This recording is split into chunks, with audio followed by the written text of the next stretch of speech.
So the other day, I did a report on what went down with the fat lady at the White House press briefing who was questioning the press secretary on the Trump-Russian meddling. Now, it seems to me like that's a bit hypocritical considering that the organization she works for is run by a foreign government that has immense lobbying power in the United States of America. Have you heard of Qatar, or Qatar as Americans say? Well, if you haven't, you're going to learn today. Qatar is a global force against America and a global supporter and major funder of terrorism. Qatar, on the other hand, has been a patron of the Muslim Brotherhood and Islamist movements for decades. They continue to do so, not only for funding, but also for housing and supporting the Muslim Brotherhood. And the Saudis and the Emiratis kind of just got sick of it. And in the wake of that conference, nations came together and spoke to me about confronting Qatar. Qatar seems to be in crisis as more Middle Eastern countries sever diplomatic ties with Doha, the nation's capital. Who in a sudden move are leading an Arab coalition cutting off Qatar by air and sea. Accusing Qatar of supporting terrorism. They do have a relationship with the Iranians. And meddling in the affairs of other Middle Eastern allies. Perhaps this will be the beginning of the end to the horror of terrorism. There can be no coexistence with this violence. They sink millions of dollars into lobbying and have deep ties in our government. Why isn't this talked about? Well, it doesn't fit the narrative. In modern America, liberals need everything to be PC and perfect and beautiful. If you don't support Black Lives Matter, you're an evil, crazy white person. If you don't support transgender rights to cut off 6-year-old baby dicks, you're an evil person. If you don't support anything and everything that they want, whether it be reparations or a climate tax or a carbon tax, any crazy loony leftist policy, the overthrow of America, you're a racist and a bad person.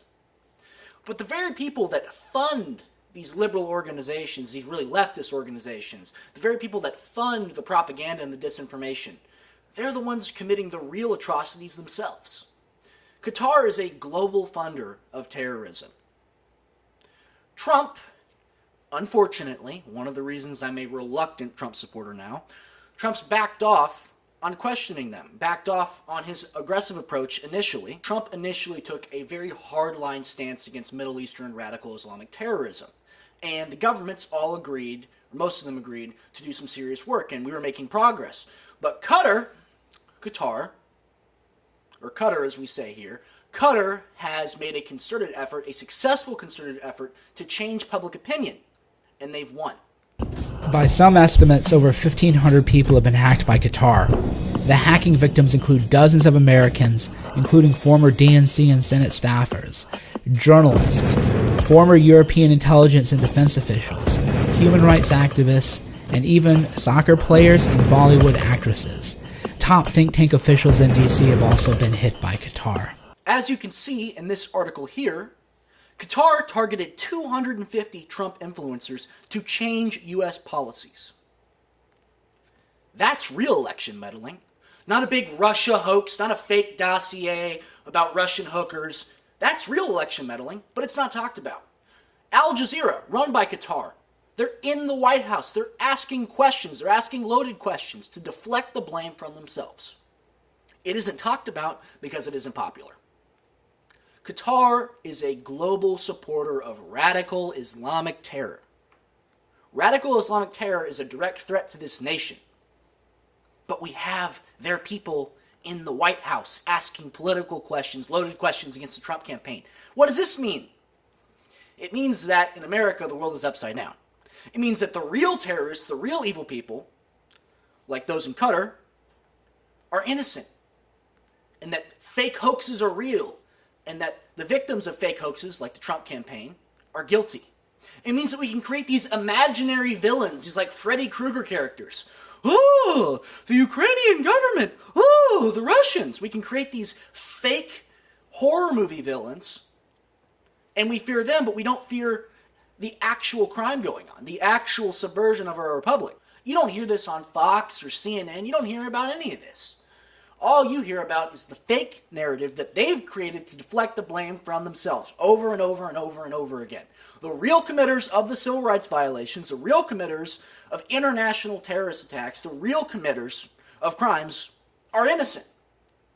And the fake crimes, the fake hoaxes, the conspiracy theories, the real conspiracy theories, they call us conspiracy theorists, they're seen as fact, even when they're proven wrong, even when they're totally false.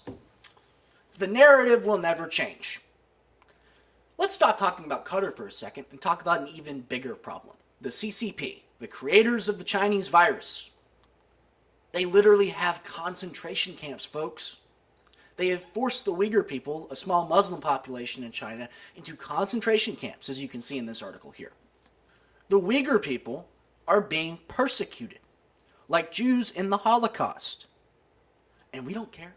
We don't care at all. In fact, we let China have so much power over our lives that they tell our sports teams what to do. You can buy a Kill Cops jersey, but you can't buy a Free Hong Kong jersey.